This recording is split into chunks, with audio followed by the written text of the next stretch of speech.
Our sector often talks about a recruitment crisis. What if that's just one part of the problem? What if we have a big issue in workforce design?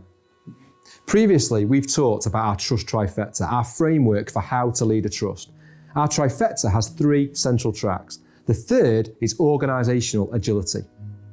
Organisational agility is only possible with the right culture, carefully crafted.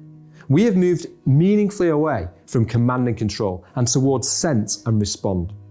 Context is key, not the context of excuses, but the context of information, of low bureaucracy, of the right people working on the right thing at the right time and in the right way. The best managers and the best leaders figure out how to get great outcomes by setting the appropriate context, rather than by trying to control their people. They provide the insight and understanding to enable sound decisions and actions.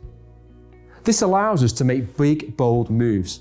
We jettisoned wasteful performance management years ago. We introduced the 9-day fortnight to reduce the rigidity of the job, giving agency to our teachers. We've reduced bureaucracy and workload, collaborative planning, no marking, meaningful investment on the right problems. Any recruitment and retention strategy will be squandered if we don't get our organisational culture right.